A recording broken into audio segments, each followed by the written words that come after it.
Hello everyone, it's me Clayton. I just finished watching episode 6 of season 2 of My Adventures with Superman. So, after Superman was defeated by Supergirl and sent over into space, Supergirl tries to show Kal-El how he can now basically let loose now that he doesn't have to worry about the Earth citizens who would be possibly harmed by his power. So basically, they play around in space, and she tries to show Superman all the planets that have become model examples of the Empire's citizens.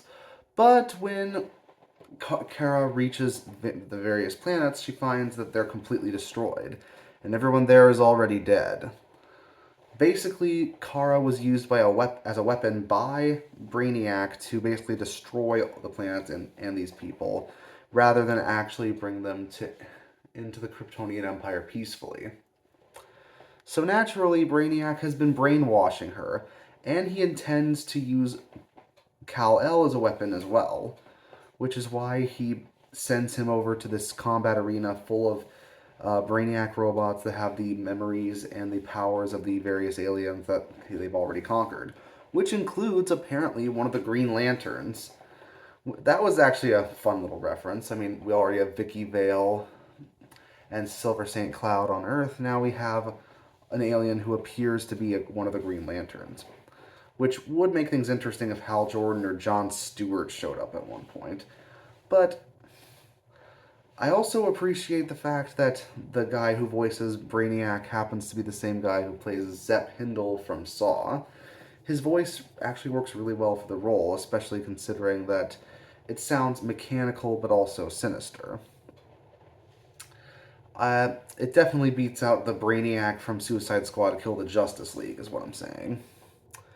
Especially considering it's made clear that Brainiac has been manipulating Supergirl this entire time, which is indicated by when her eyes basically turn gray and she just repeats his sentiments about what he wants her to think he does with everyone that the Kryptonian Empire takes over.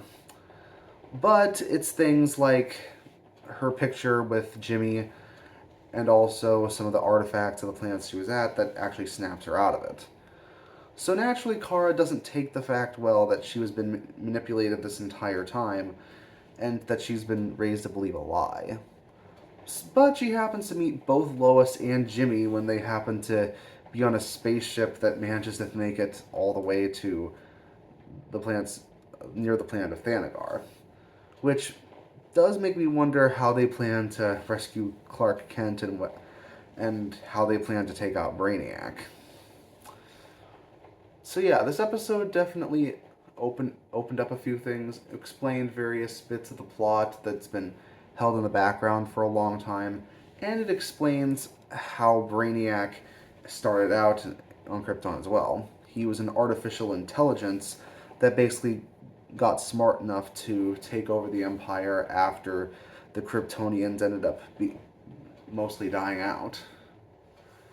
I say mostly because, Superman and Supergirl are still around.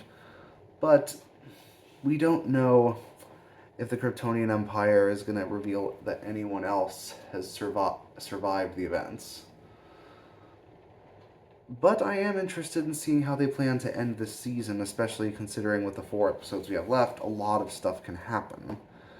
And it would be a little anticlimactic if this was the only season where Brainiac was around. But we'll see how they plan to handle it. See you next time.